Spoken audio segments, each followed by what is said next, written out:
ಮಂಡ್ಯ ಜಿಲ್ಲೆಯಲ್ಲಿ ಅಕ್ರಮವಾಗಿ ನಡೀತಿದ್ಯಾ ಅಕ್ರಮ ಎಂಸೆಂಡ್ ಘಟಕಗಳು.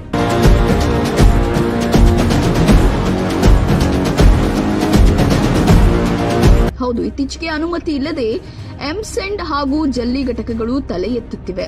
ಇದಕ್ಕೆ ಪೂರಕ ಎಂಬಂತೆ ಮಳವಳ್ಳಿ ತಾಲೂಕಿನ ಕಿರುಗಾವಲು ಹೋಬಳಿಯ ಸಂಶೆಟ್ಟಿಪುರ ಗ್ರಾಮದ ಗೇಟ್ ಹತ್ತಿರ ಅಕ್ರಮವಾಗಿ ಬೈರೇಶ್ವರ ಎಂಸೆಂಡ್ ಘಟಕವನ್ನ ಮಂಡ್ಯ ಮೂಲದ ದೇವರಾಜ್ ಎಂಬುವವರು ನಡೆಸುತ್ತಿದ್ದು, ಮಳವಳ್ಳಿ ತಾಲೂಕಿನ ಸಂಶೆಟ್ಟಿಪುರ ಗ್ರಾಮದ ಕೆ ಮಾದಪ್ಪ ಲೇಟ್ ಕುಳ್ಳಪ್ಪ ಎಂಬುವವರಿಂದ ಜಾಗವನ್ನ ಗುತ್ತಿಗೆ ಪಡೆದು ಘಟಕ ನಡೆಸುತ್ತಿದ್ದು, ಈ ಸ್ಥಳೀಯ ಗ್ರಾಮ ಪಂಚಾಯಿತಿ ಮತ್ತು ಪರಿಸರ ಮಾಲಿನ್ಯ ನಿಯಂತ್ರಣ ಮಂಡಳಿಯ ಕಣ್ಣು ತಪ್ಪಿಸಿ ಅಕ್ರಮವಾಗಿ ಎಂಸೆಂಡ್ ಘಟಕ ಸ್ಥಾಪಿಸಿದ ದೇವರಾಜು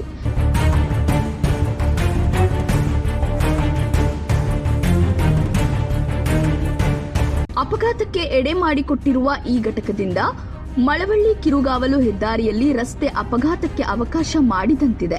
ಅಲ್ಲಿ ಬರುವ ಧೂಳು ಬೈಕ್ ಸವಾರರಿಗೆ ತೊಂದರೆ ಉಂಟು ಮಾಡಿದ್ದು, ಇದರಿಂದ ಸಾರ್ವಜನಿಕರು ದೂರುಗಳನ್ನು ನೀಡುತ್ತಿದ್ದಾರೆ. ಅನುಮತಿ ಇಲ್ಲದೆ ಘಟಕ ಸ್ಥಾಪನೆಯಾಗಿದ್ದು, ಪಂಚಾಯಿತಿ ಗಮನಕ್ಕೆ ಬಂದ ತಕ್ಷಣ ಎಚ್ಚೆತ್ತ ಗ್ರಾಮ ಪಂಚಾಯಿತಿ ಅಧಿಕಾರಿಗಳು ಹಾಗೂ ಪರಿಸರ ಮಾಲಿನ್ಯ ನಿಯಂತ್ರಣ ಅಧಿಕಾರಿ ತಕ್ಷಣದಿಂದ ಘಟಕವನ್ನು ಮುಚ್ಚುವಂತೆ ನೋಟಿಸ್ ಜಾರಿ ಮಾಡಿದ್ದಾರೆ. ಈ ಸಂಬಂಧಪಟ್ಟ ಅಧಿಕಾರಿಗಳು ಅಕ್ರಮವಾಗಿ ಘಟಕ ಸ್ಥಾಪಿಸಿದ ದೇವರಾಜು ವಿರುದ್ಧ ಸೂಕ್ತ ಕಾನೂನು ಕ್ರಮ ಕೈಗೊಳ್ತಾರಾ ಎಂದು ಕಾದು ನೋಡಬೇಕು. ಈ ಅಕ್ರಮದ ಕುರಿತಾದ ಮತ್ತಷ್ಟು ಸುದ್ದಿ ಮುಂದಿನ ಸಂಚಿಕೆಯಲ್ಲಿ.